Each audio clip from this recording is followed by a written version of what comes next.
into the scaling thing as soon as I watched some of your stuff, and I actually had some success with it, very limited.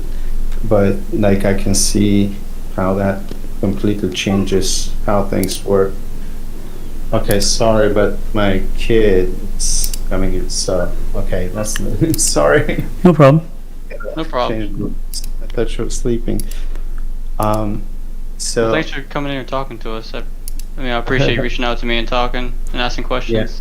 So my point is with the scaling, I can see tremendous value there because doing it with the MNQ, like I didn't even flinch or care because like I'm focused on the trading, not on like when you do the bigger contracts, it starts to like really affect you psychologically as well.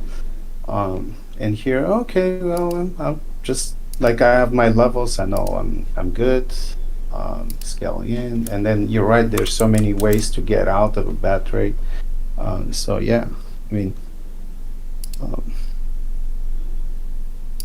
um, but yeah, so need to start applying all of it. No, I know it's overwhelming. I mean, it's like I just gave you a guitar and said play, right? And then I gave you a bunch of videos and modules and training modules and said go through this. But you want to pick up the guitar and you want to like start playing Stairway to Heaven, Of course, you know? of course. So, and I get it. But you know, like, so, I mean, the best, like I said, the best thing is, like I said, that's the quick way to go through everything. Uh, and then everything else is advanced secondary market insight of like, okay, so for instance, I'll just give an example. I have, probably about 2.5 hours on time, just strictly time. Like that, you don't have to go through to kind of like start to have 80% of the system and be demo trading and even actually start trading real capital. You wouldn't have to go through that. Now, from my perspective, do I think that that's valuable kind of insight to have? Well, I do, because I wouldn't have created it otherwise, but is how valuable is it compared, how much does it rate into the edge that the system provides you? It's in that 20%. It's not in the 80%. But like that section might be one of the things that activates your brain in a certain way to actually, because the challenge is that the system is the system works when it's traded. But even when I mean, that's what you're seeing daily now, me going through, is a dude that's like struggling or fighting the system half the day, an aggressive trader. And that's not the way to trade the system. The way to trade the system is the way it's designed, with all the knowledge that I've gained, or that I've got, and everything else. But half the trades that I do sometimes are contrary to what the system is, because I'm an aggressive trader. So I guess what I'm sharing in that, but I have that time knowledge, for instance. Well, I can't quantify for you like how valuable it is for you to spend 2 hours to go through that. But I can say it's in that 20% of what the system provides as edge. But for you, it might actually be part of the 80%, because there might be ideas in there that you're like, you know what? I haven't thought about charts and time this way. And you know what? This actually helps me scale in better. This helps me actually become a better trader. So, I've heard some traders say that, like, for instance, one trader recently said that, the evidence video everybody should watch. It's like 2.5, 3 hours evidence video. And he said, look, everybody should watch it because it gives you a 10,000 foot view, right? I've heard some people say that they watched some of it, but then they got it and they moved on. So, I'm trying to, like provide kind of the best, or the shortest path for someone. But I look at this as that everybody that's become a member has started a new journey that is a life-altering event. So you're in this for the marathon, right? You're not sprinting. One of the things that I look for when someone contacts me and said, hey, do I want to become a member, is do they have that push button attitude? Do they think that this is just push a button and then 20s are going to be coming out and landing in their pocket, or hundreds, right? I look, because I don't want want to deal with that type of behavior, or that type of thinking, because that type of thinking typically can't be squashed, because they have that type of thinking and they can't overcome that. They're the type of people that move to like MLM, they move to like some other thing, then they do some other thing. They have the shiny object. So I'm very careful about letting anybody in. I'm not saying this is you, so don't say. I'm just saying I'm very careful about letting anybody in that has the shiny object syndrome. Stop filled. This is something that is a marathon, and you walk the journey alone. Now, I can provide you a map and a guidance, but you still walk that journey alone. For some people, it might take a year. For some people, it might take 3 months, because that journey from this, once you, in another 30 days, once you've kind of consumed 80% of the content, the journey is all psychological. And while I build some of that in, I can't like be there with you every second of the trade, right? I can't be there, and when you get upset because a trade goes against you and you start revenge trading, I can't be there and say, hey dude, you're revenge trading, right? So like, that's the kind of frustration that I feel sometimes with this, is that I wish everybody would have the marathon approach, because I know you've got other things in life that you're like, damn, I just want to make this work so I can kind of like live my why, like, because you're doing this because you have a why. So anyways, I'm talking way too much. I should be listening, but I wanted to just share that perspective, that I look at this as everybody that's in is there for the marathon, because that's what this is.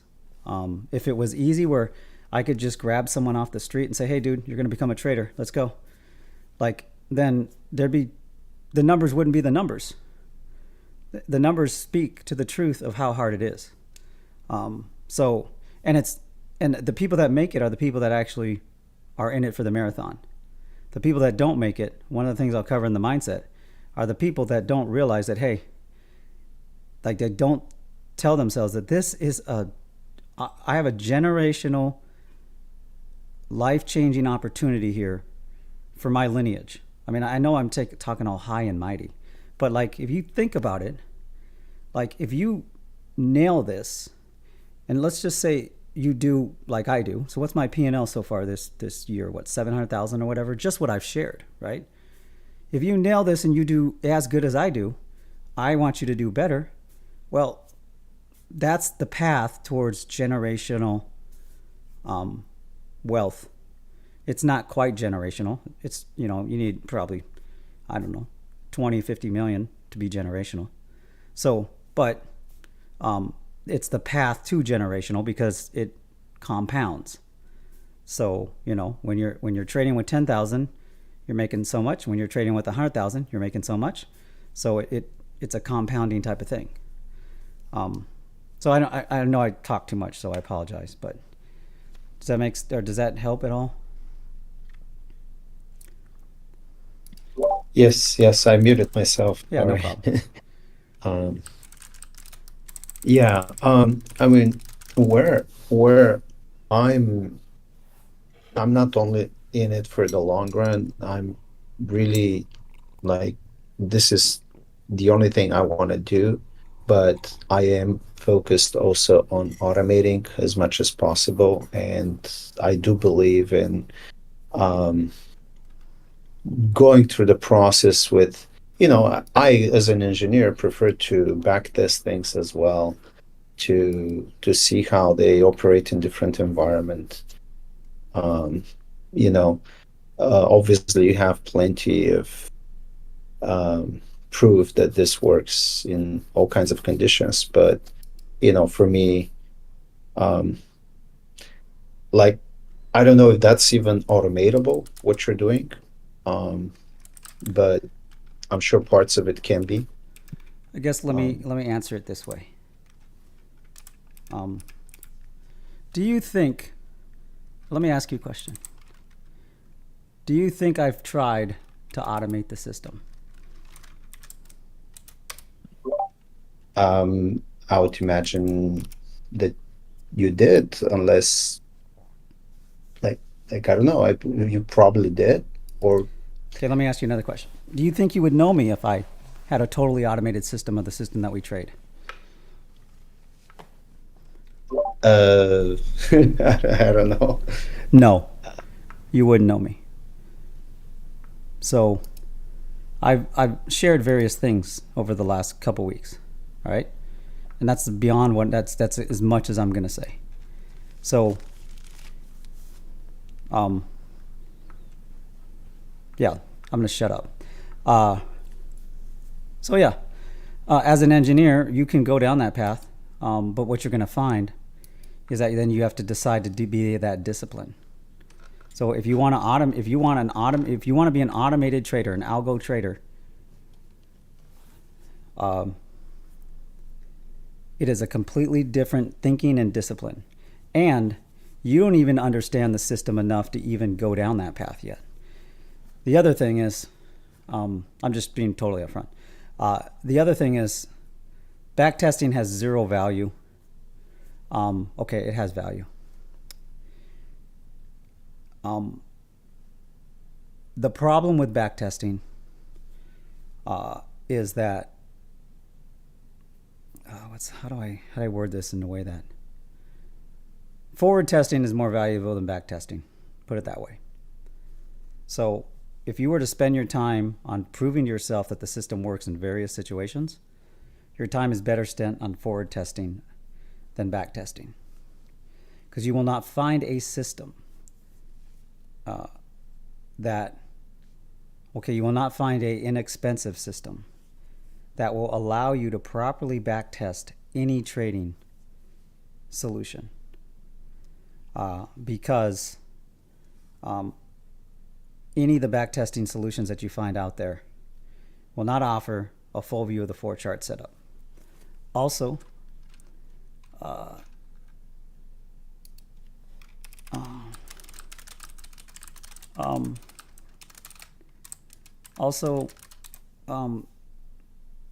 it's backtesting. How do I explain this in a way that sounds? I've done a ton of backtesting, and I've totally discounted it. It has one use. The one use is to find historical data that you forward test on. The one use of backtesting is to find historical edge data on one data point that you forward test. The other thing that you can get is you can get historical averages that then you forward test. So for instance, our magic scale-in number is the work of combination gut / eyeballing charts for years, historical data collection, and we're going down the path now of actually totally confirming it with data 365 days back and then data ongoing, so that we can say within a confidence level that if you scale in at this magic scale in number on this instrument,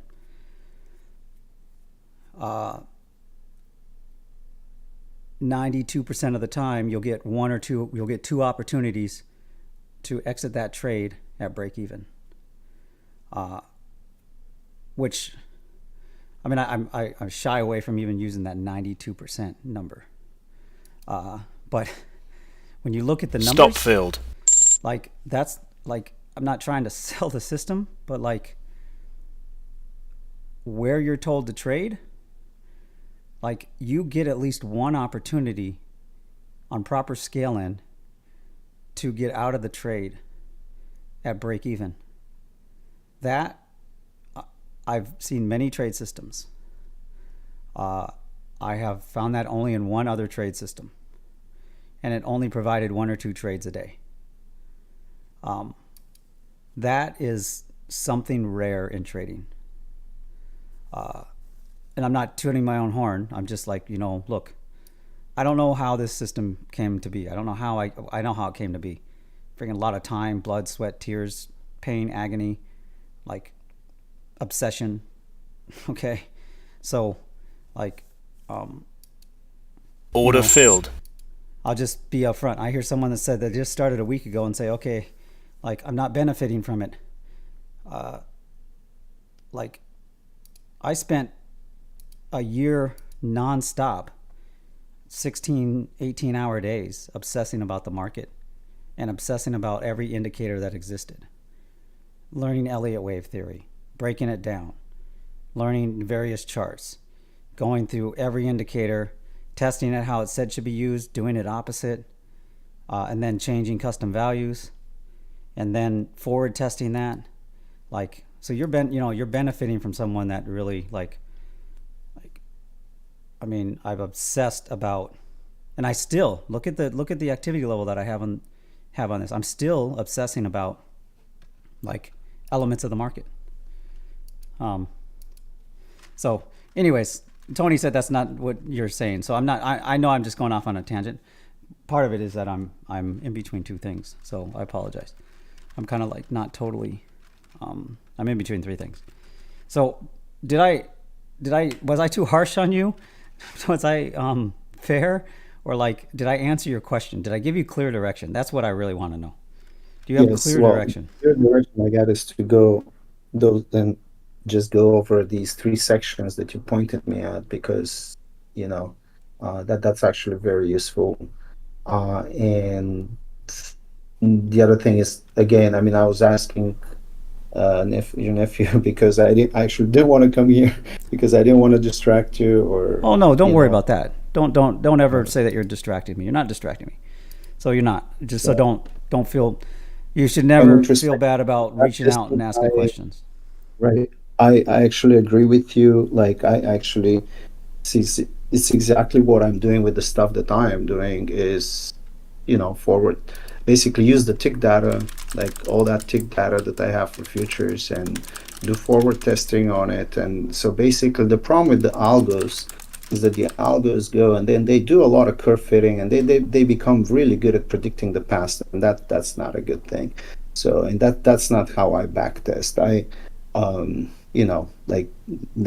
Like if you're gonna do any optimizations, you need to like set the data back to a certain point and then forward test from there, going forward as if you've never seen the data. And so I agree with you on that. But I mean, mm, I, I've I've done this. I know I've I've done pre I've automated pretty complicated systems actually. So I'm Yeah. pretty sure a lot of the stuff that you're doing can be, you know, uh, automated. But then you know, um, how can I word this? Computer doesn't look at things the way we do, and something Computer will that's do simple what you for us. say, right?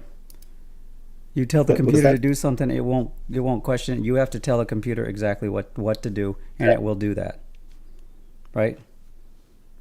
yeah. Yeah. So that's why So, it's a different discipline, different thing. And I think you right, shared some of your background already, so I do have a little right, context, right. right?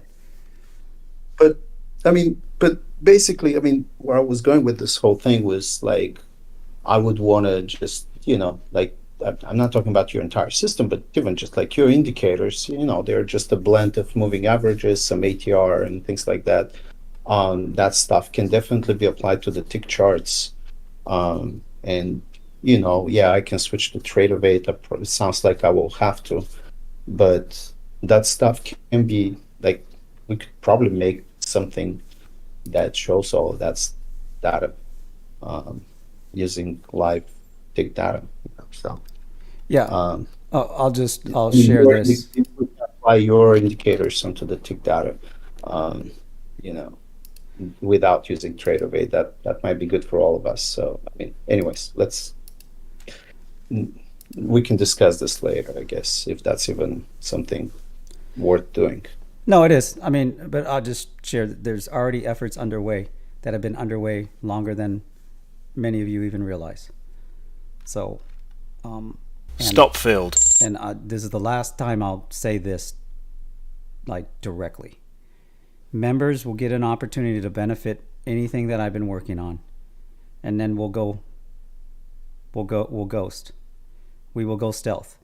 When we go stealth, That basically means anything that I've been working on that I have not readily shared will be complete, and it will be beyond any doubt complete and working. And there's multiple avenues here. And the members will, the alphas will get an opportunity to roll with us as we go stealth and as we disappear. I want to go out like a badass. So that's what we're going to do. So like that's the extent of, that's as comfortable as I am without sharing, because I hate talk. I absolutely hate talk. You know, if you're ever going to get in a fight with me, you better not talk, because the second that I think that it's going to go to violence, I shouldn't say this because I just I'm going to act. So that's the difference between me and a lot of different people, right? Like, obviously, if I'm in the wrong, I'm not going to act because I don't want some lawsuit or anything else, right? But the second that I think it's going to go to violence, my violence switch turns on, and then we're in a violent encounter. So, you know, that's the way kind of I operate in life, is that when I hate talk. I like actions. So one thing you should do, never threaten to sue anybody. Just sue them. Like, don't say, I'm going to call my lawyer. Just say, hey, thank you. You know what? I appreciate you not helping me with this situation. And then sue them. Like, don't threaten. Just do it. Like, your actions speak louder than anything you could ever say. So I hesitate even mentioning this because it's not at a state where, nothing is at a state where I'm comfortable sharing. But when I share, that means it's already happening. It's already in place. So that's kind of the extent of what I would share without, like, I'm tracking exactly what you're saying, but I've been tracking what you've been saying for 2 years and longer. So I'm just sharing kind of like, yeah, I know, purposely. So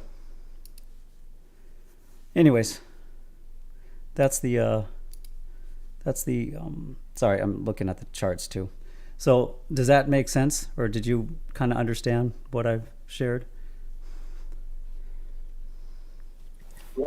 And Yeah, let's connect offline too as well, because like I think you could potentially play a role in some of that. Okay. So Sounds good. yeah, so I'm just like, I hate kind of having things that I'm really excited about and not being able to share it with people in this community. So that's one thing that annoys me. It's not your fault. I'm not blaming you. I'm just saying, like, it's like, yeah, I'd love to share a lot of the things that I'm working on that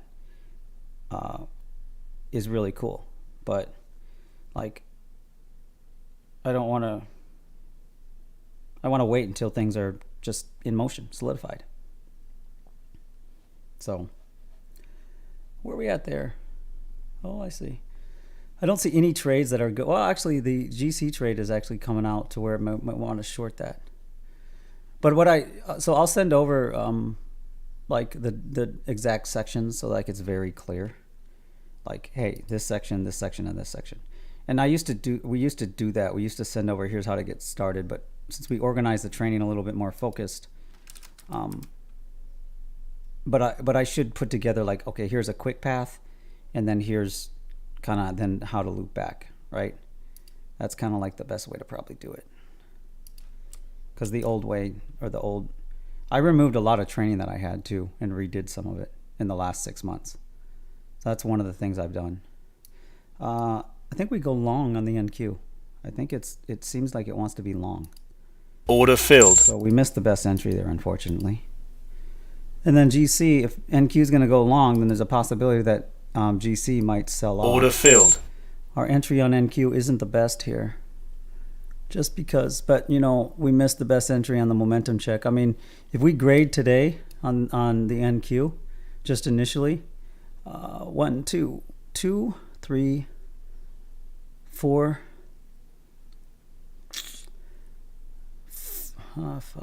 5 high probability momentum trades. It would probably stack up to be but like a minus day. I mean, you just had to, you once again, the thing you had to do is you had to use the predictive nature of the chart, of the system, you know, and that's something I've been stressing more and more, which is like, you know, you have a system that's predictive in nature, right?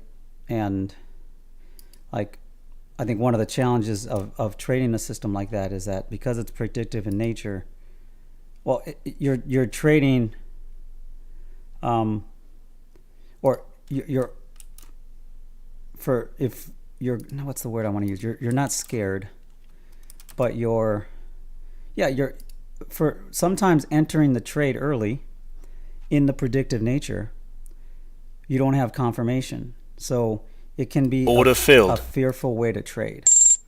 The other way to trade is then you wait for confirmation, but then you've missed probably maybe 30% to 40% of the trade sometimes, which is fine. I mean, you know, that's totally like, but once you get more comfortable with how the system predicts where you should trade and where you expect reactions, then you get more comfortable scaling in around those predictive areas. And then that's where then you benefit from that extra 20 to 30% of the trade that you ordinarily don't capture, because when you're just starting out, the best way to trade is, okay, let me wait for confirmation. Maybe you do one entry, one little participation trade at a reaction area, but then you do your full 3 lots, 6 lots, 9 lots, whatever it is, once you get confirmation. I mean, that's really kind of the way to do it. So the other thing I'd say is watch this if you haven't watched this. And anybody, you know what, I'll just share this in the den too. I'll just share, here's the quick start way. You know, for most people, like, I mean, we got a couple, you know, we're getting new members quite a bit, but like for a lot of people, like you've kind of gone through most of it. As we release training, we share it. So, let me see here. And then, like, pattern library. That's it. Like, if you want the quick start version of going through the training, that's what it is. I'll share this in the den. And then I'll share it directly with, I don't know how to say your name. Well, I should read it, be able to say it, but I will probably mess it up. So I'm not gonna say, we were in a conversation a while ago. I remember.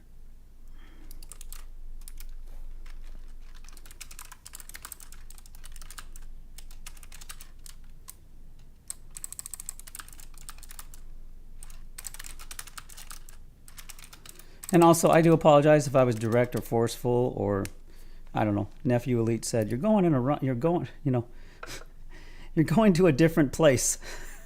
Hopefully, you don't mind, Tony, that I shared that. But I kind of intentionally went to a different place. You're good. Just because, like, look. Here's the thing. We had a conversation in the den earlier about, you know, like,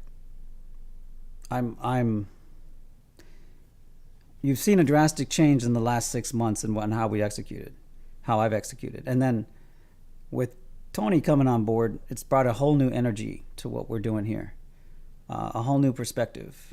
And you guys are going to be able to follow Tony's journey as he becomes a profitable trader. No doubt he's going to become a profitable trader. So there's no doubt in my mind. So, you know, in that, like, a couple months ago, I reassessed, like, okay, what's the end state I want here? What's my why? Like, I got terminal cancer. Like, I don't know, I feel healthy. I don't even feel like I have cancer today. So, like, not like I do every day. But I'm just saying, I'm going to get treatment on Monday. I'm going to be reminded, hey, dude, you got cancer. So, like, it's like I can't ignore it. So, like, I mean, I deal with it every 2 weeks. I wish I didn't have to get treatment every 2 weeks, but it's kind of based on all the research and everything we've done. That's the best recommended treatment, and I'm stable, right? So when I look at it that, you know, when I sat down and did an assessment and say, okay, I'm coming into another year. I did this before before the end of the year, I'm like, what the hell am I really doing here? Like, maybe I should just gracefully ghost again, get on a yacht, and just friggin' travel the world. Like, maybe that's really what I should do. And, well, for various personal reasons, as far as what's important to me in life, I'm not on that yacht. Just because I have more important things that I want to be around for, and other things that I want to accomplish, other passions. Like I've shared that I started an entertainment company. There's no trade on the table. That's why I'm talking. I mean, really, there might be a GC trade to sell, but I wouldn't sell gold. I don't think people, the way to look at it is it just doesn't feel like gold wants to sell off. The NQ trade's not working out. We're in a range, or not the NQ, but the NG trade. We're in a range on NQ. So the NQ is going to do one of two things. We're at 2 o'clock or so, right? What time is it? Yeah. So I shared this before, and I'll share it again. I've shared the different psychological pivots of the market. So there's one psychological pivot of the market that will hit around 08 of the next hour to 0:15. So it's a consistent psychological pivot. And so I'm waiting for that psychological pivot before I kind of go heavier on the NQ trade one direction. What most likely will probably happen is there probably might be an RDA test there. So it might try to impulse down to 17925. Maybe. So that's what I'm really watching for. Other than that, I should get out of this trade. So Order filled. I'm out of the NQ trade. We're up about 10,160 for the day.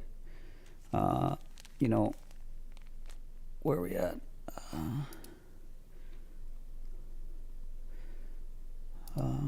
I don't see any other trades.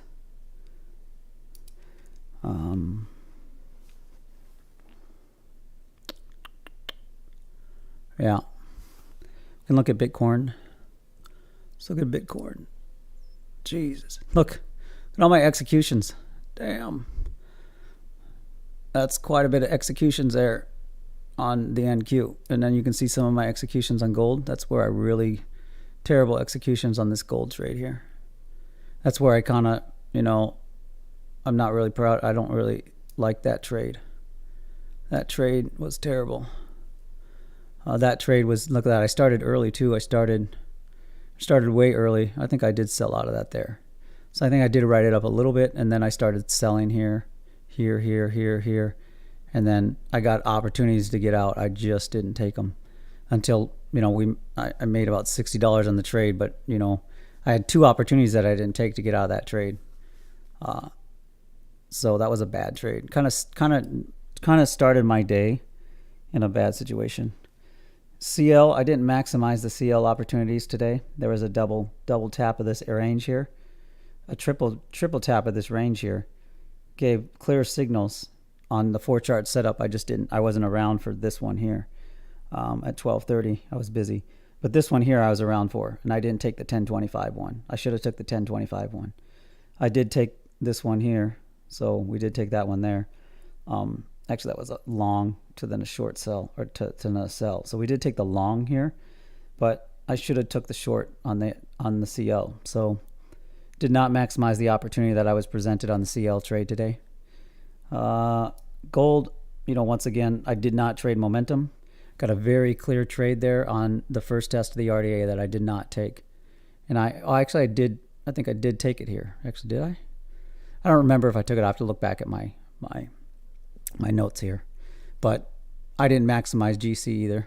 I faded GC instead of trading momentum. There was no point in time in GC today, once the market opened, that told me I should have faded the move. I mean, there's 3 fades here. There are 2 fades. 1 fade, 2 fades that were high probability fades. Actually, this fade is the best fade that exists. If you go to the 4 chart setup right around 1025 on GC, 1020, you're going to see a confirmation that this was a good fade, probably in the 1025 5-minute candle on the 4 chart setup. So I did not maximize gold today, the opportunity that gold presented me. So my PnL really should be probably 20 to 30 grand, but I didn't maximize the opportunities I was presented by the market. All that makes sense? Everybody on board? Everybody follow me there?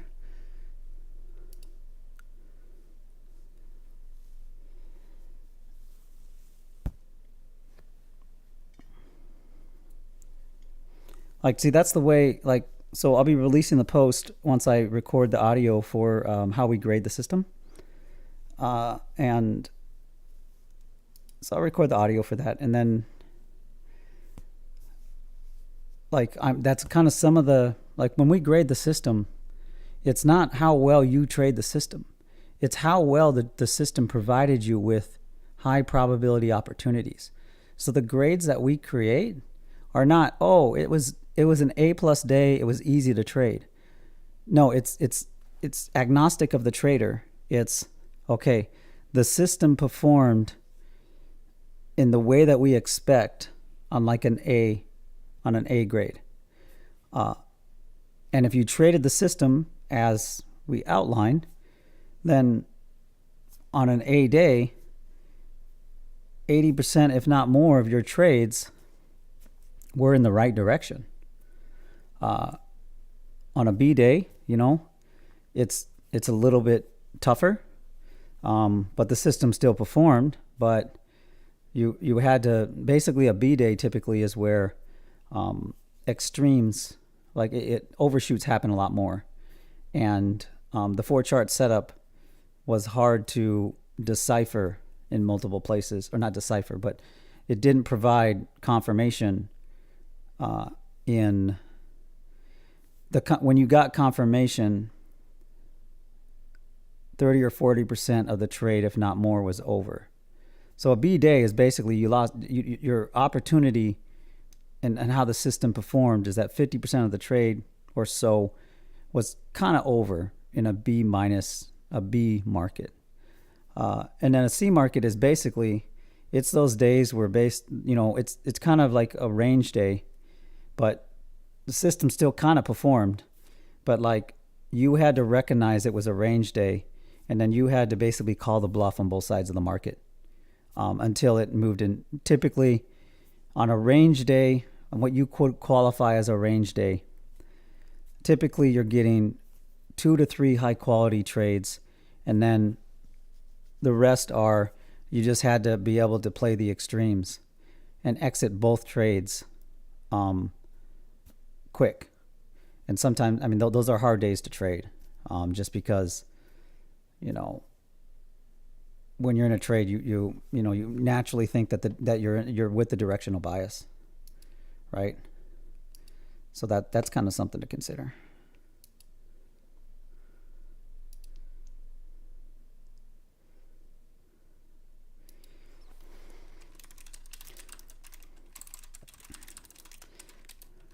Am I too harsh? Can someone answer that? Am I too harsh? I wonder if I'm too harsh. Am I becoming too harsh? Like, honestly, in comment in YouTube, Discord, or TradingView, am I too harsh?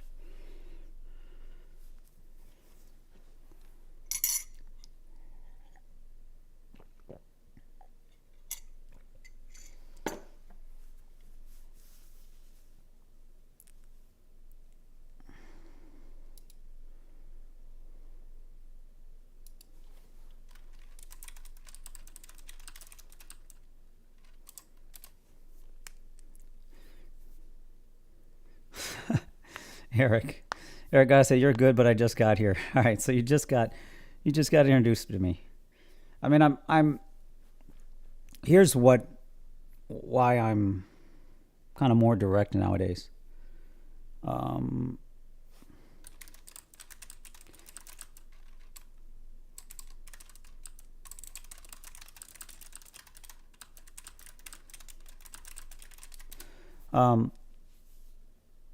Like, I don't, like,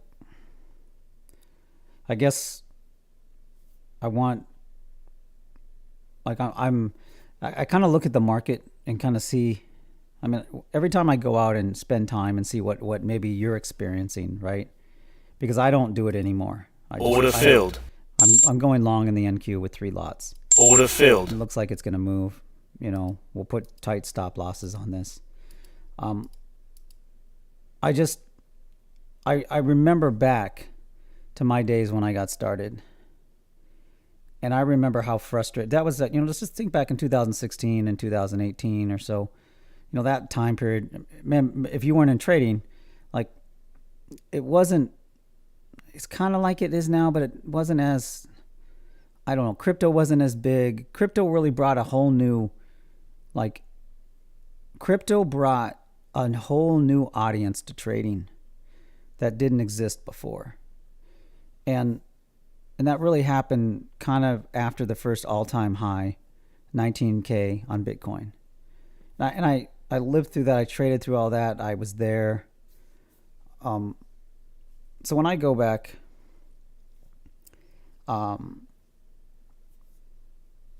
when I go and look at the market now, I have that compassion of like, oh, if I had to figure this out now, I'd be utterly confused, because there's more information, and the people that spring up to the top of the list, I don't think half of them actually trade. Like, I truly don't believe half of the ones that I see pop up to the top of the list actually trade. There's some that do, so I'm not saying all of it, but like I'm pretty adept now at kind of looking and seeing, okay, does this person really trade, or where do they derive their income? Is it off this YouTube thing, or is it off? So, like, why don't I have a video out every day? Why don't I have a video of like how to make $100 to $200 in futures every day? Because that's garbage content, number one. Number two, it's just not worth my time. But for the people that are doing it, it must be worth their time.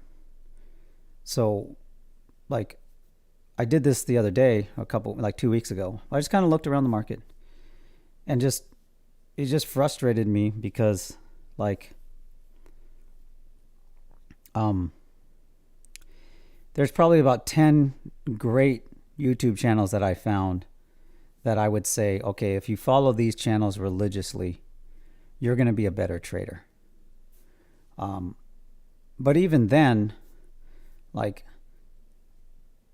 well, I mean, my motives are artillery too, but their motives are, you know, like, for instance, Shadow Trader. I love Shadow Trader. I think they're great.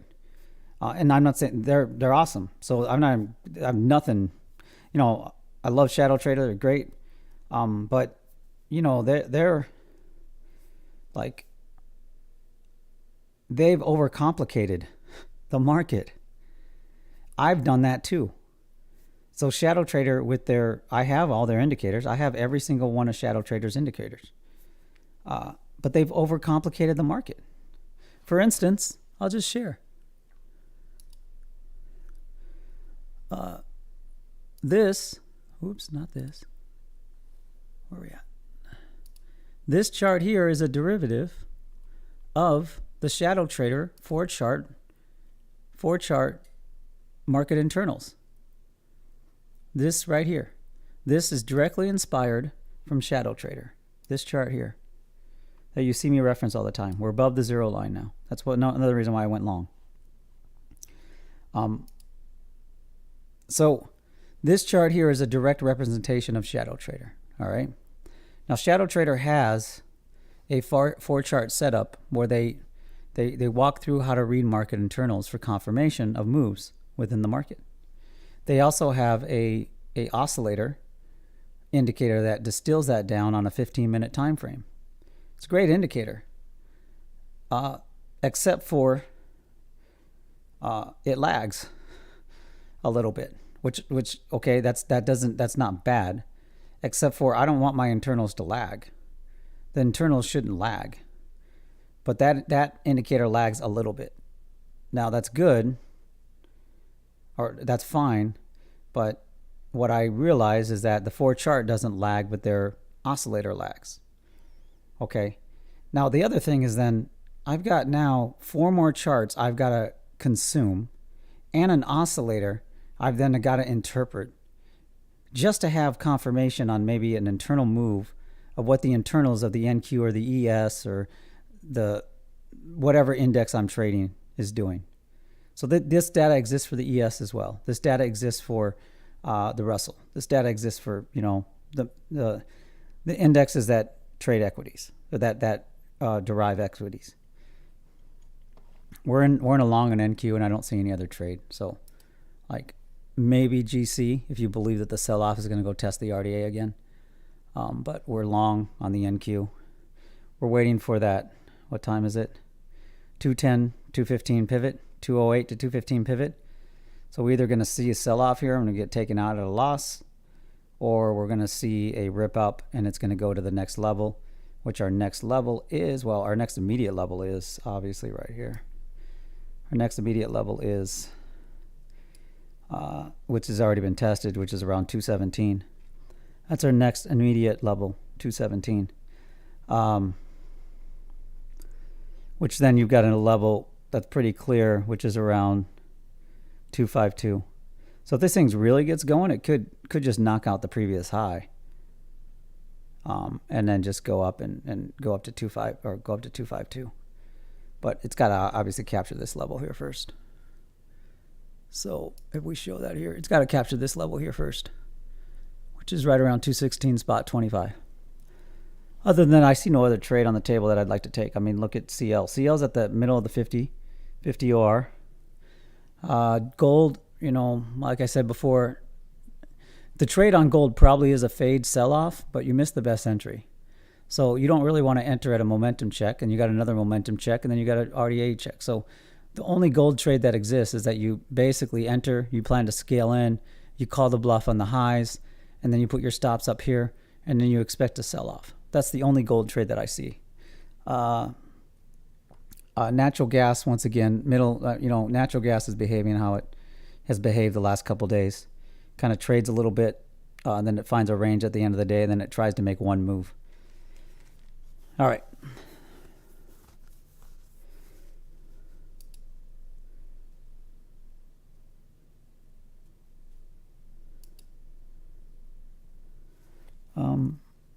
I don't know.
Let's see. Okay, so we're in that long position and only 2 lots. Well, damn, Jim. And we're pretty much, our stop losses are just giving it a little bit of room. We have trailing stops. So probably should on a pullback maybe potentially add to that. What did I say? What did I share just a second ago? I shared that, typically there's a pivot. Pivot 2 is right around market time 1508 to 1515. There's typically a market pivot around that time. It's either a false move or it's the directional move for the rest of the session.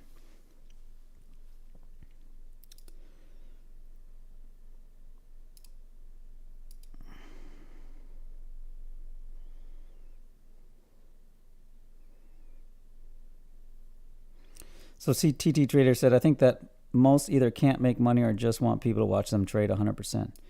Yeah, I try. Like I said, I need to just focus on being positive and not being negative about the market, about other things I see, and just focus on the community. And like, instead of railing against stuff, I need to focus on just, okay, how every day do I ensure that I'm highlighting the Rex Dog system, because that's really the power here. It's not me. I mean, I'm a conduit to the system that I've developed. It's so the worst thing I can do is be a bad ambassador of the system that I developed, and that's by trading against it. Oh, look at that! I like it a lot. Or being negative, like being too negative, right? Being too much of a curmudgeon around everything. Because I'm not naturally a curmudgeon around things. I mean, there is things that annoy me every single day, but like naturally I get up. I mean, you can ask Tony. I don't know. Like when Tony was here hanging out for that month, which was awesome, he'd just laugh at me. Like I think he was laughing with me, but a lot of times he's just laughing at me. So like I just accepted it.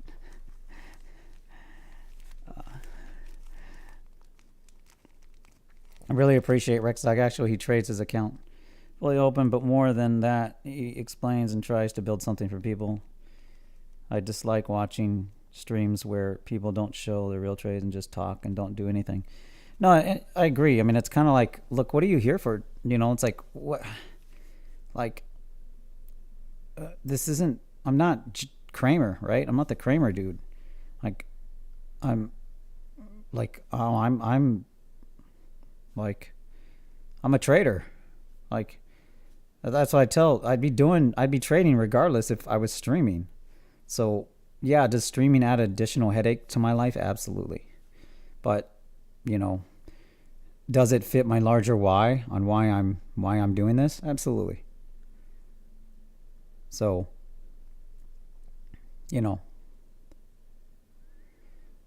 I've shared my why and I don't think people would believe it. So I don't share it readily just because I don't know if people will believe my why.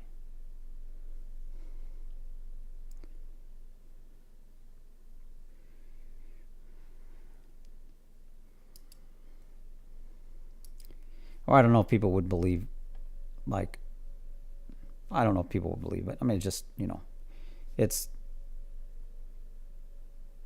too, I don't know, high-minded. I don't know. It's why I get up every day and do what I do. The second that I don't believe it, I'm not going to do it anymore. There's no other trade on the table. Well, look at that. GC might give us an opportunity to sell. Stop filled. Look at that. Let's do that. Let's sell GC.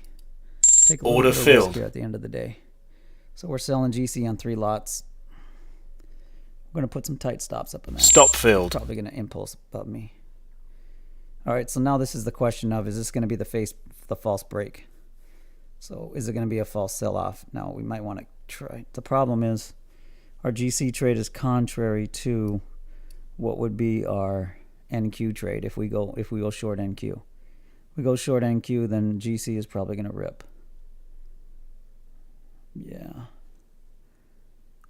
Yeah, that's the wrong place to trade GC. Order filled. All right. Wrong place to trade GC. The better place to trade GC, actually, unfortunately, we're pretty far away, which is 2022. 2022. That's the best place to trade GC. Otherwise, we probably should long it. Now, the NQ, do we sell into this? I think what we do is we don't chase the trade right here, but I think we sell into Order filled. with a participation trade, and then we plan to scale in up above.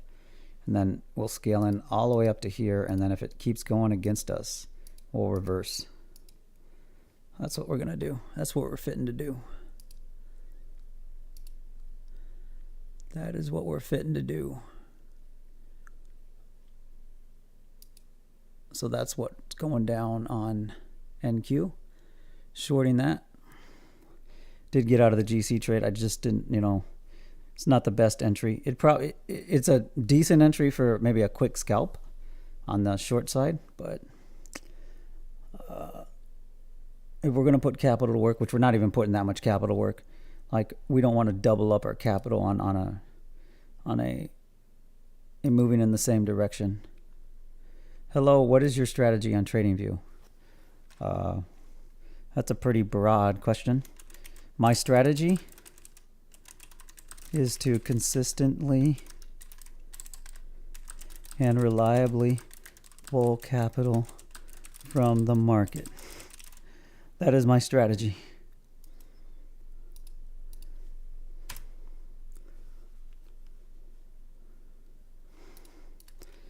I do it every day.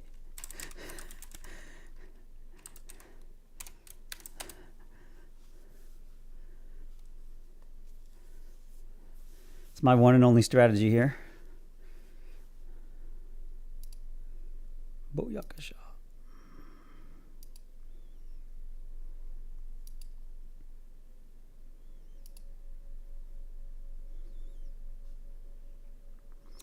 If you want me to say more, ask specifically what you mean about my strategy, because I don't know what that means. Like, just be more specific. Like, yeah, no problem. But just like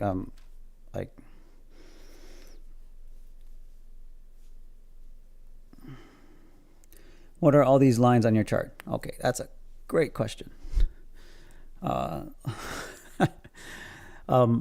So I'll share this at a high level.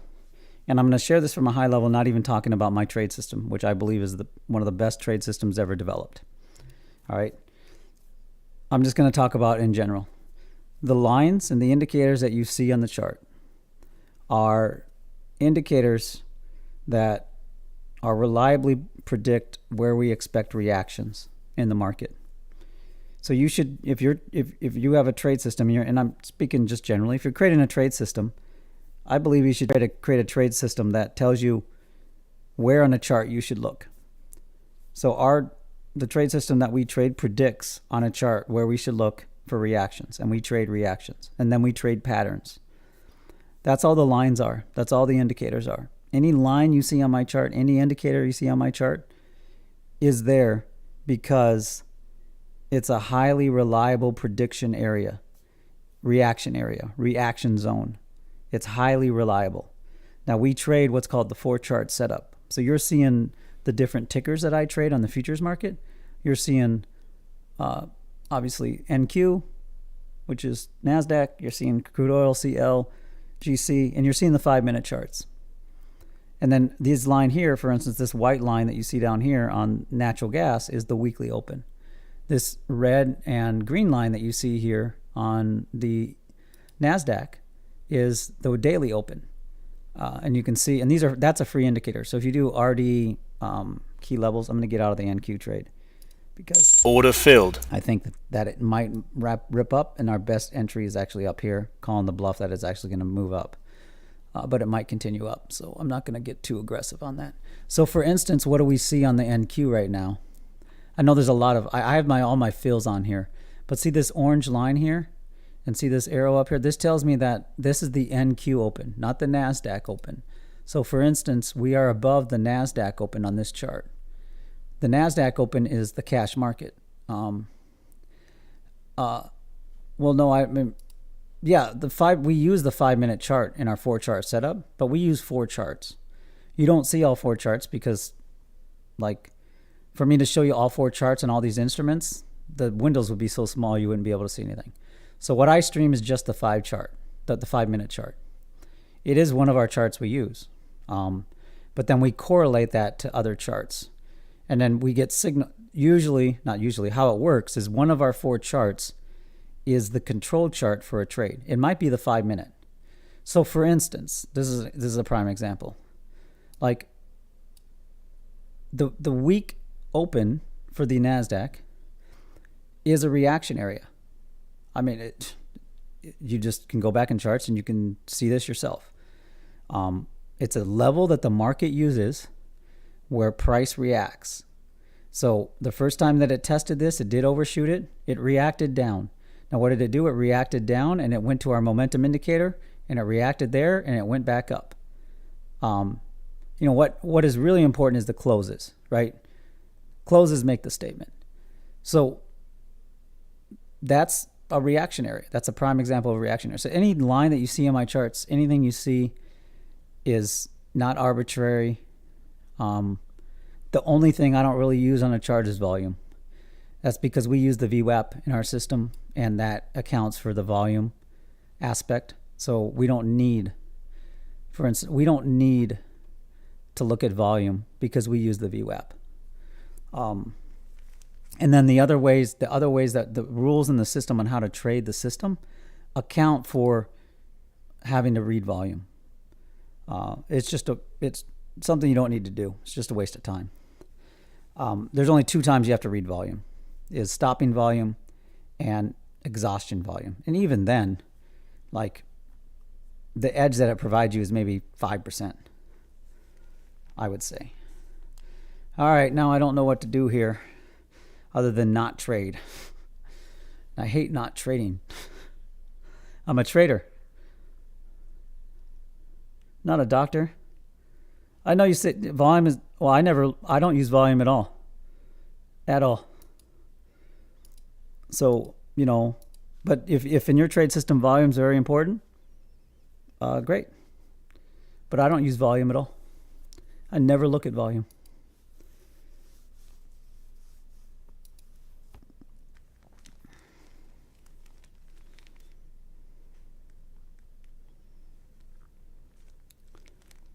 I used to. If you go back on my older videos, maybe from like 2018 and 2019, I was a big proponent of volume. I was like, oh, here's how to read volume, stopping volume. Here's how to read volume and value channels.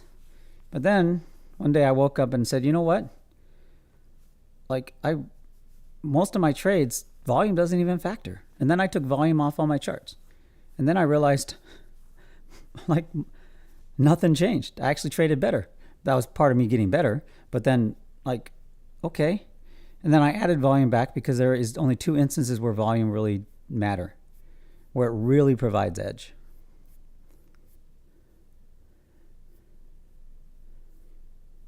Yeah, so I'm, you know, when I distinctly make a statement, like I'm not attacking you or your trade system or your thinking of the market or anything else. Like, there's a million ways to trade the market.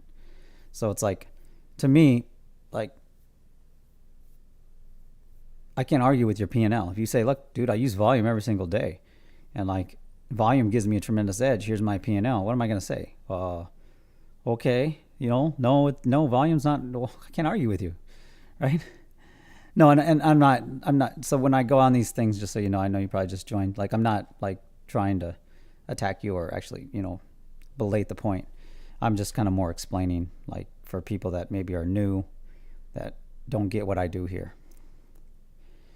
Obviously, I have very distinct philosophy about how to view the market and how to trade the market.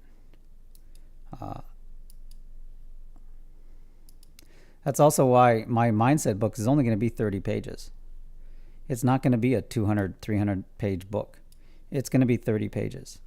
And it's going to start with something like, here's exactly what to do to solve all your mindset and psychology problems. Like, that's what it's going to start with.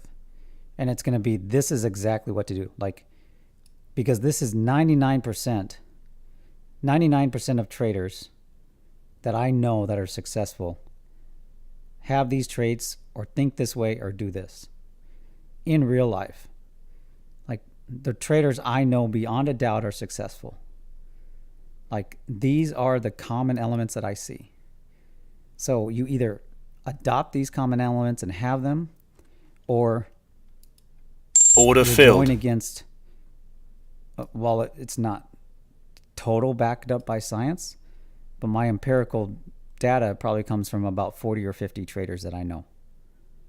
So, like, and me running a trading group and me becoming a successful trader and all that. So it's like, you know, I have probably 40 or 50 mindset and psychology trading books. And, like, they're all great. They're full of great information, but, like, none of them distinctly tell you exactly, precisely, in like under an hour and a half, what to do. They give you like options and theories and blah blah blah. Like I didn't want to create another book like that. And we'll see when I release it. The reviews will say, you know, like this rings true, or this helped, or people will basically give me 1 stars and say, you know what, this is complete garbage. This guy has no idea what he's talking about. Like, you know, the market will decide. That's the beautiful thing about the free market.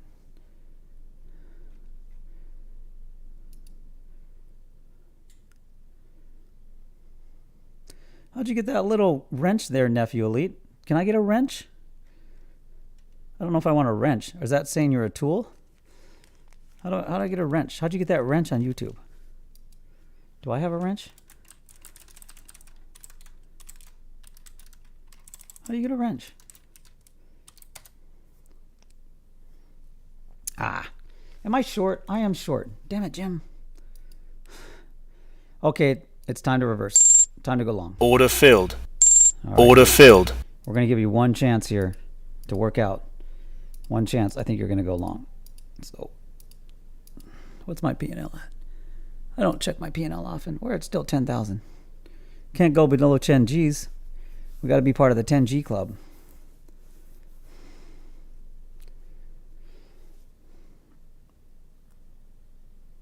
I can feel a rip. I can feel it, dude. I feel you wanting to do that. You're going to piss me off for chasing the trade. You're going to do it. I know you're going to do it. Come on, man. Don't do it. Order filled. Why are you doing this to me? In 4. Let's not get too heavy here. Let's not get too excited. I see that trade, but let's not get too excited. We do have a rejection there, so let's consider that. But all charts are telling us that, hey, why did I answer that chart 3? Chart 3 is the control. Where is it at? I mean, it's at a level that's held up previously on chart 3.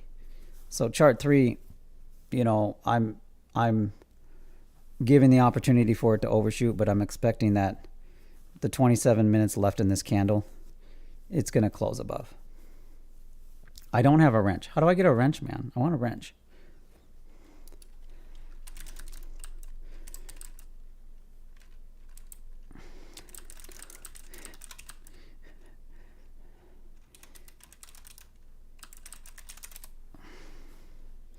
All right, we shouldn't scale in there. Here's where we should scale in, down here. That's our position 4. And it's we're either gonna lose $500 to $600, maybe $1,000, or we're gonna scale in and then have to trade ourselves out of that. I got too excited. Chase the trade.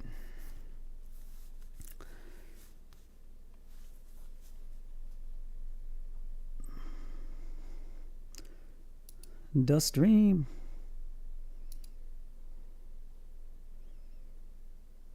Oh, wow. Awesome.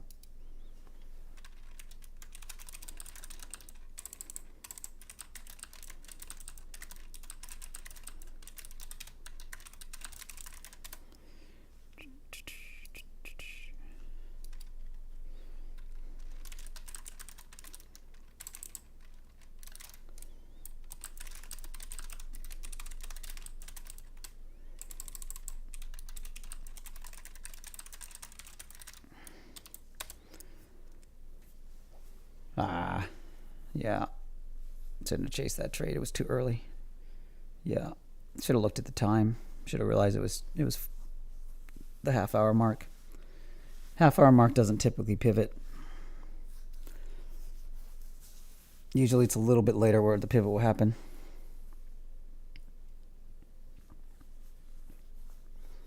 I do love TPO charts. So, just so you know. And like, you know, I think order flow has value. I think, you know, like I said, there's a million, I don't know about a million, but there's, let's say, 5,000 ways to trade the market. Like, so, you know, I know a dude that trades the market based on moon cycles. No joke.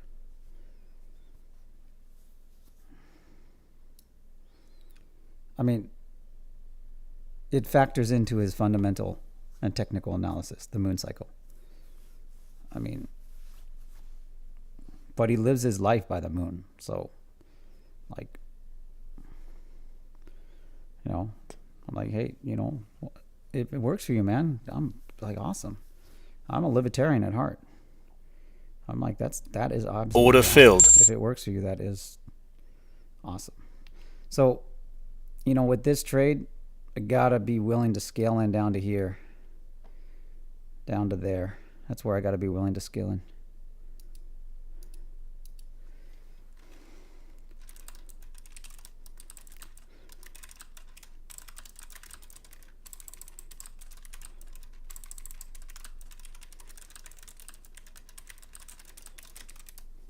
Any questions before we kind of like, I mean, I'm in one trade. Look at that GC trade, man. I was in that trade, wasn't I? Yeah, I was. And, you know, I did call it right, didn't I? But I got out.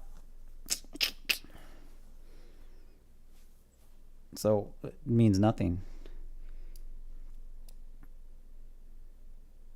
Yeah, I made a mistake chasing that trade.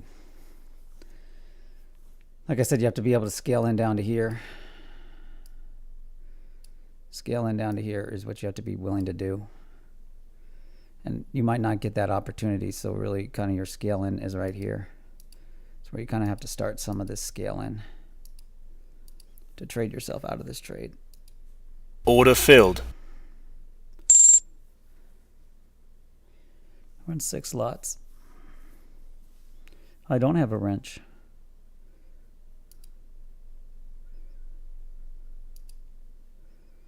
No trade zone.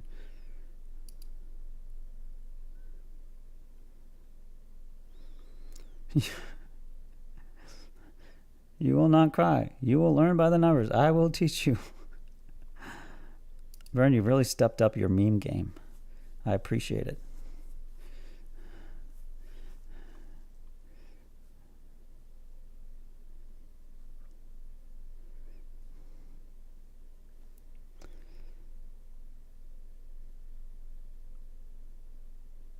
Wait for the level, wait for the level, wait for the level.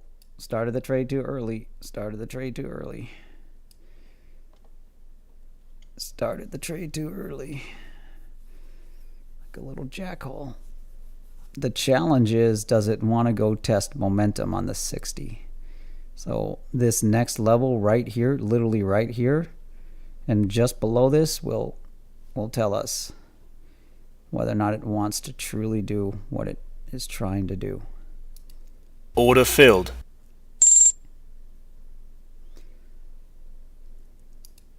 Order filled. We'll see. What, am I on the right chart on TradingView? Absolutely. Okay, we've got, did I not say, does it want to do an RDA check? I did. Like a jackhole, I didn't friggin' trade that properly. Yeah, I entered the trade too early.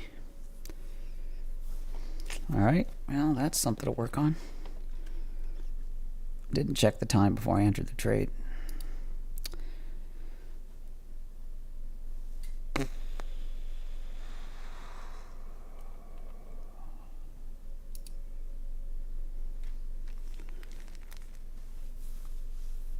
I should have added a little bit more there, but at this point in time, late in the market, it might spike.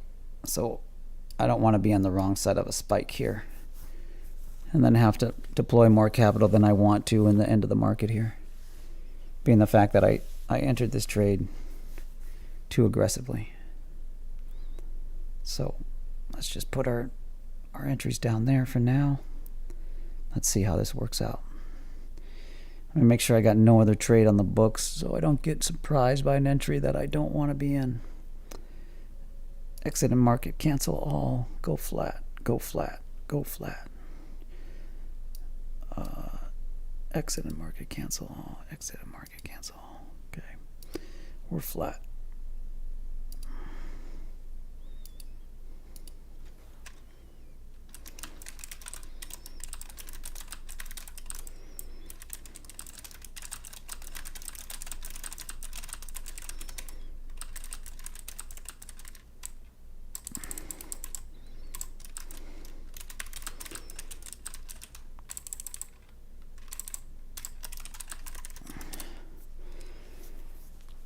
All right, flat everywhere except for NQ. Down about 1,000 on that trade. 900. Now I'm gonna have to make a decision here. The decision is gonna be probably in about another couple moves here, probably another 30, 45 seconds. I'm gonna have to decide.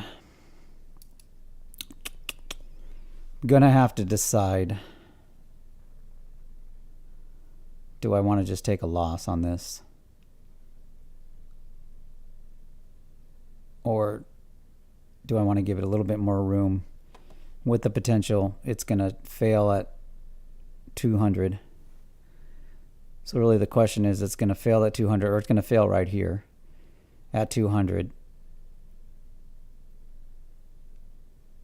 And then the risk that I take, because chart 2 is telling me that there's a possibility that it'll fail here and go back down, or there's a possibility that it'll fail at 200.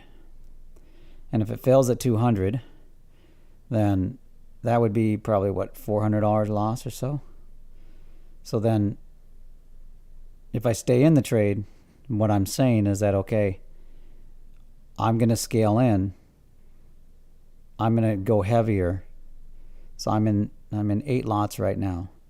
If I stay in the trade at 200, if it taps that, looks like it's going to tap it. Oh, there we go. Got some volatility. If I stay in this trade now, what I'm saying basically is that, okay, I think it's going to move up.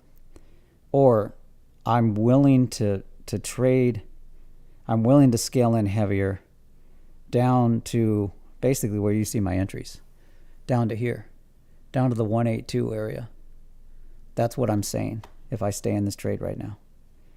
So if I stay in this trade, basically I'm saying this is my plan. I'm sharing you, like, I always have a plan. So like there's not a time where I'm trading where there's not some kind of plan. As you can see, what did I decide? Because I was right on the exit button there, where I was just down to $400. I've decided already what I'm willing to do. So that's my plan. Now what if it rips all the way down to 171? Well, I have enough powder in this account to still trade myself out of the trade if it rips down to 171. I don't want to do that.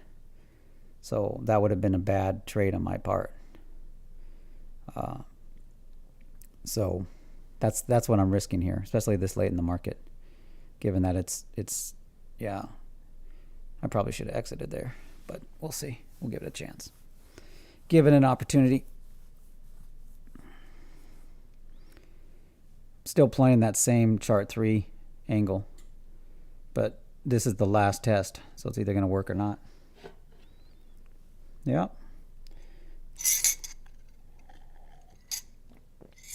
That's kind of a lesson right there. Learn the lesson from me right there. The market gave me an opportunity and gave me a very clear signal that I probably should have got out with a minimal loss. And then I could have started over down below. Or I could have reversed. And then if I would have reversed, I would have been on the right side of this trade. But instead, what did I do? I became a little bit more stubborn. And I stayed in the trade. Where now, if I do take a loss, I'm going to take more of a loss than I probably want to.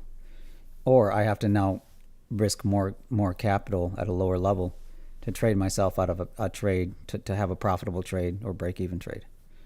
But once again, I'm not surprised. That's one thing to get out of this. It's not a good trade, probably. I wouldn't suggest you trade this way. But I'm not surprised, meaning that the market didn't do this to me. I did this to me. Like, I narrated everything that's just happening here. Told you ahead of time, like, what I'm willing to do.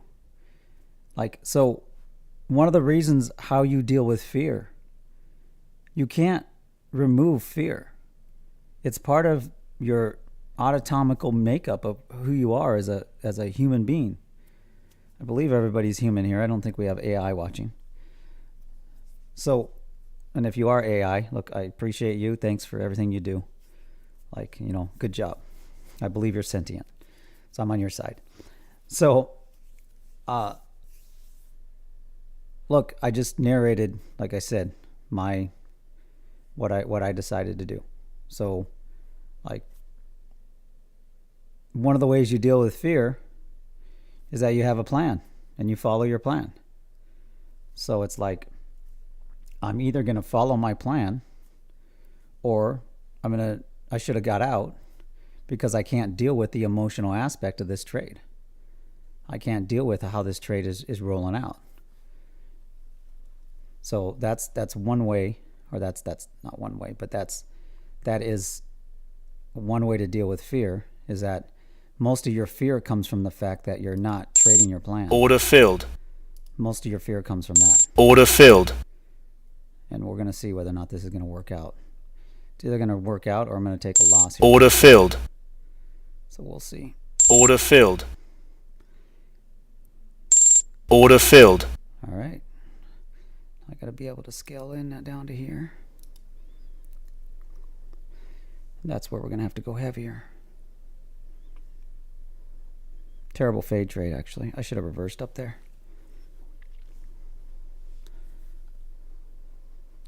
One more chance. Otherwise, I'm going to blow half of the PnL for today on one dumb trade, where I should have probably traded momentum.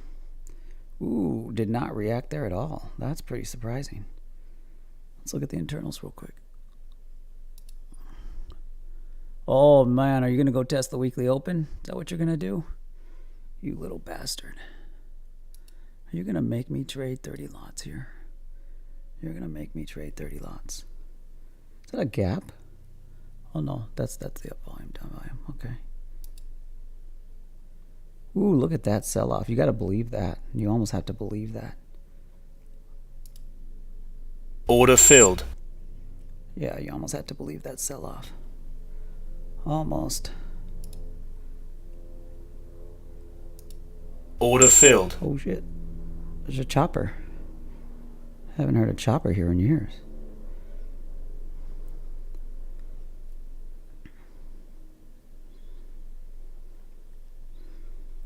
Where are we at in time? Okay, 13 minutes left. Boom. Should have went heavier there. Damn it. Didn't go heavy. Knew I should have went heavier there. Keep going, man. I probably should just get out here on this check. Not let it rip up. Keep going. That's the volatility we want to see. Wrong volatility. Should I reduce? That's the question. What would I reduce by? Let's do that. Gonna give us an opportunity, aren't you?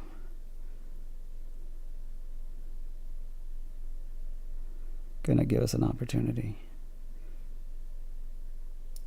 Too risky. Order filled. Too risky. All right, well, let's see what we lost. Lost about $2,400 on that trade. Yeah.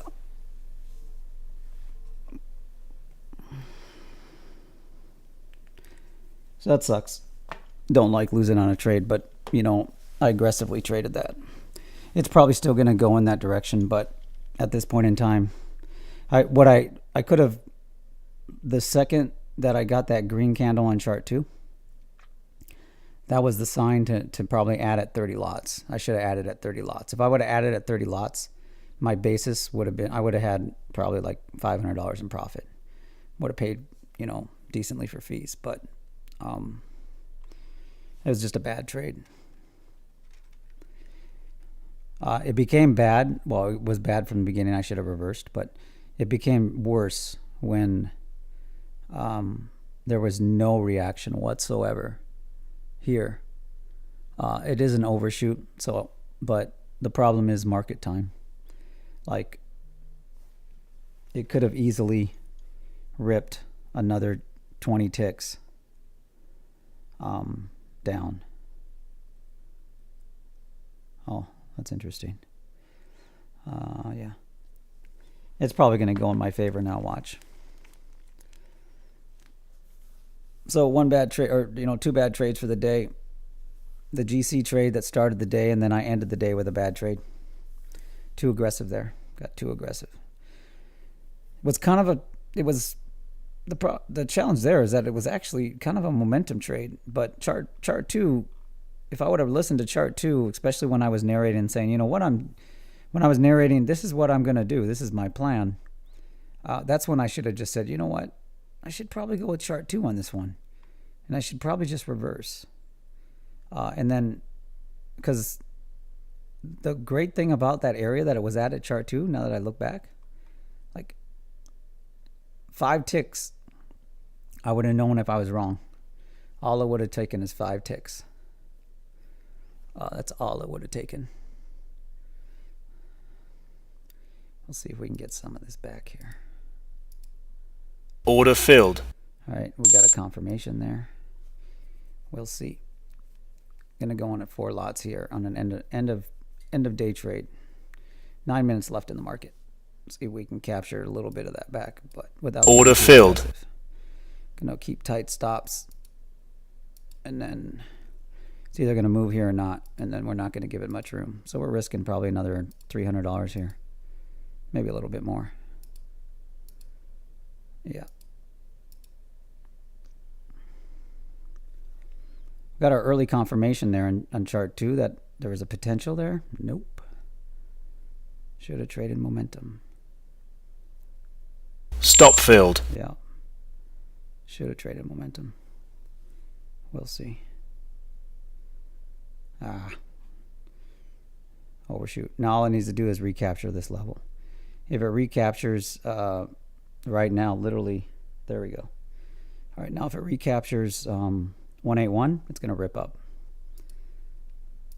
Yeah, damn it. Put my stops too close. Every time I do that, I get hurt.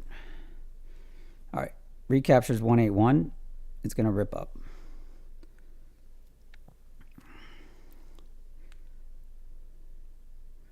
Oh, that's why.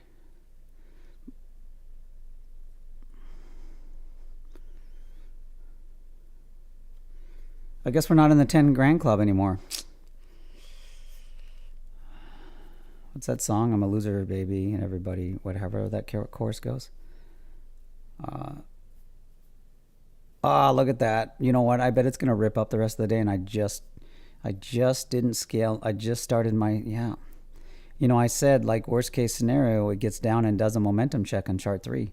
That's kind of what it's reacting on. So we'll see if this is going to actually work out. I mean, it's late in the trading session, so, you know, sometimes you can catch some of these moves if you catch them right, and the market decides it wants to impulse. But once again, we're fighting momentum. Did the first close above that level. Now the next is the RDA in chart 2. Closes above the RDA, it's going to rip. Closes above 188 spot 50, it's going to rip.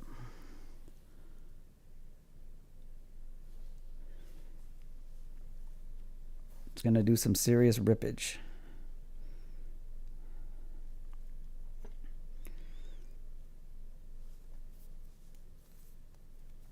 So we're up roughly, what, 330 in this trade now? Doesn't make up for the $3,000 in lost capital that we destroyed. We allowed the market to take from us. Or from me, I should say. Doesn't make up for that $3 grand that I allowed the market to take from me. Bastard. Rex, can you believe it, man? I know. Rex is upset too. He's like giving me the I'm ready to attack face. Rex got my back.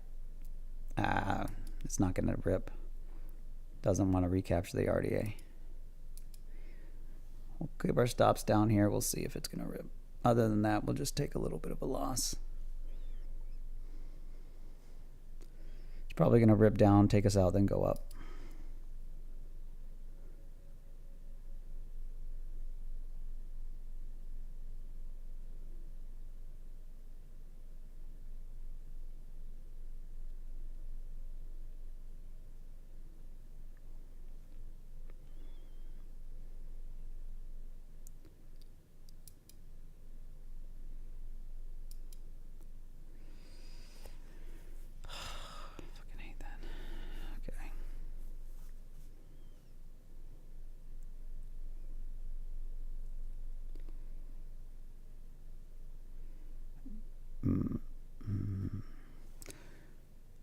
The GC trade I should have stuck with, I guess. You can see why I didn't trade CL, didn't move, NQ or NG hasn't moved at all. So the only trade that really existed was I missed the trade on shorting the NQ. I was trading momentum, but at the same time, the second that it lost momentum, I guess I was in a little bit of tunnel vision. So I should have got out of tunnel vision and reversed instead of trading my plan. Once again, it stopped at the RDA. If it closes above the RDA on chart 2, it's going to rip up, but we're 5 minutes to the market. I trade into sometimes settlement close, like 7 minutes into settlement. And then usually it'll range out. But sometimes there's an impulse right about now, or an impulse just after close. People liquidate, people do various things. Who knows what's going on? I never talk about things that I have no idea what's going on. I mean, I have no idea what's going on close. I don't know if it's because people are going flat. It's because people need to change their delta. It's because people need to liquidate. I mean, I've been at a hedge fund where during closing, and I've seen kind of the decisions that the risk department starts making during closing, which was very interesting. But that's just one window. One experience doesn't delineate across the whole market. Guess I can put my stop loss in profit, and then it's either gonna hit it, take me out, or it's gonna rip up. So now I guess I can, air quotes, not take a loss. My trailing stops are in profit. It's either gonna rip up or not. There it is. It's gonna try. Once again, closes above the RDA in chart 2. It's gonna rip. Failure to do that, it's not going to rip up, and it's just going to range out for the day probably. But I'm not even watching the chart, so I'm looking at it here and there. I'm doing other things.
I tried to get a quieter keyboard too.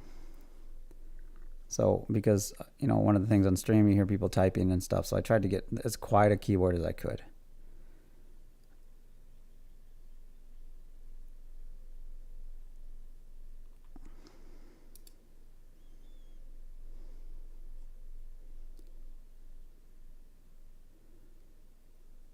Stop filled. Yeah, got stopped out. So I'll end the day here unless people have questions. I'll definitely ask 1 or 2 questions, and then I'll be very focused and answer those questions as quickly as possible and concisely. Stop filled. PnL for today was 72.95. 72.95.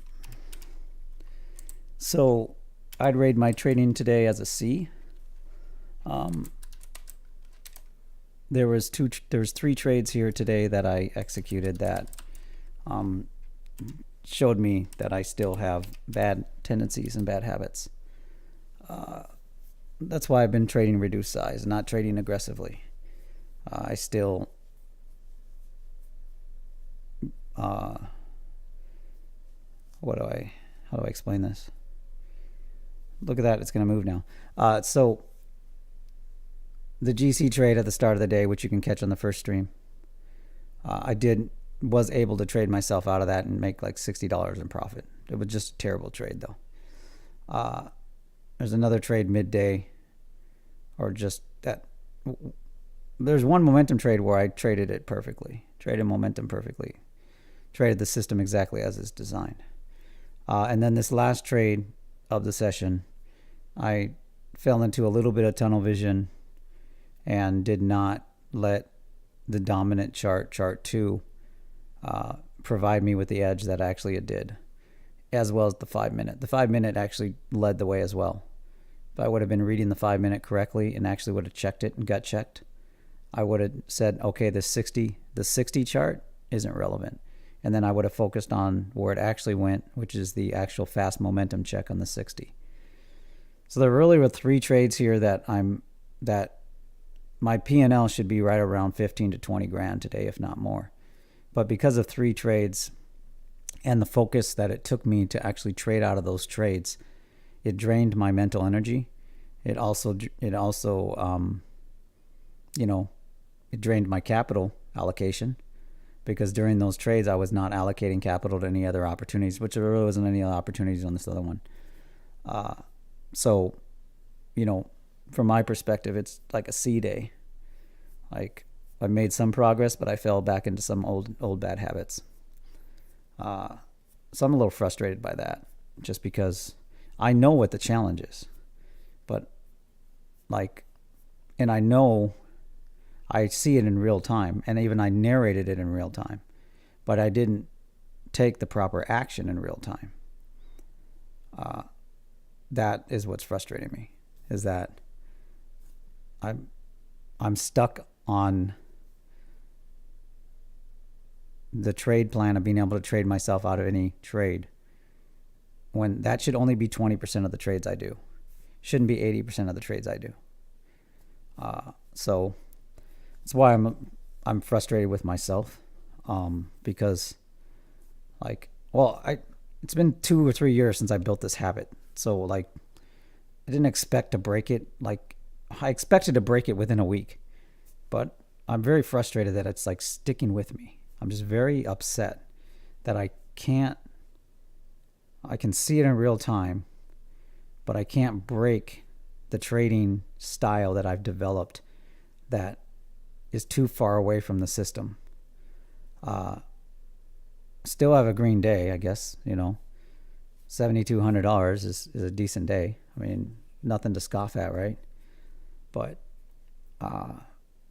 if I did this every single day, it'd be draining my mental energy, and I'm not benefiting from the edge that the system's providing. I'm still fighting it half the time.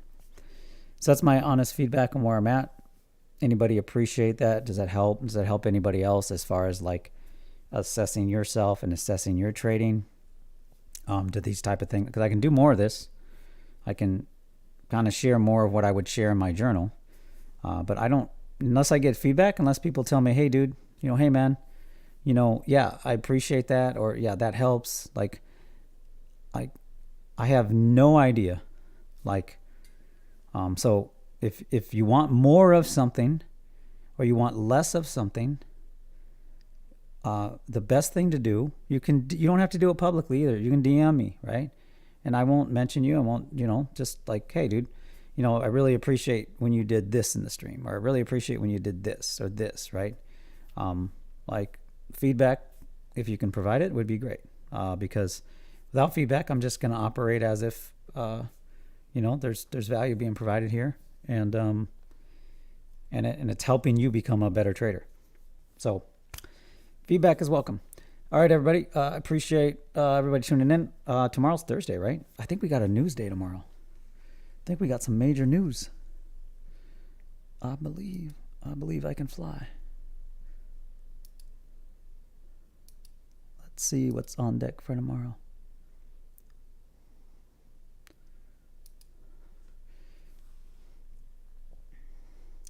Thursday, oh yeah, jobless claims, Philadelphia Fed Manufacturing Index, existing home sales, EA NatGas report.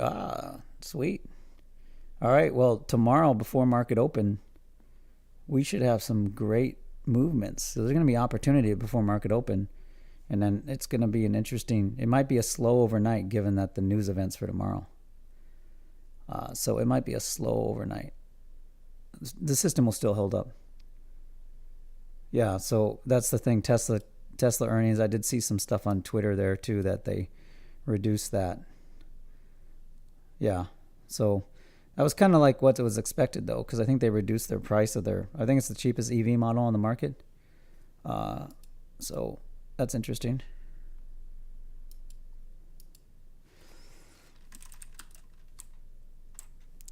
Okay, let's call it a day. Thanks, 5 Minute Facts, for sharing, the Tesla earnings. As you can tell, I'm aware of some of these things. I don't necessarily need, the chart kind of led the way, right? So, if you go back in this day and you look at the chart and the 4-chart setup, you're going to clearly see right at 2:35, the time of my charts, that the 4-chart setup was telling you, hey, we're probably going to sell off here a little bit, and at least a sell off to at least probably the RDA on chart 4. So, this might be a day where I should probably go into the charts and do a quick video. So I'll probably do that if I have time later. So, all right, everybody. See you tomorrow. Everybody have a great night. Thanks for tuning in, and we'll catch each other in the next stream. Boo.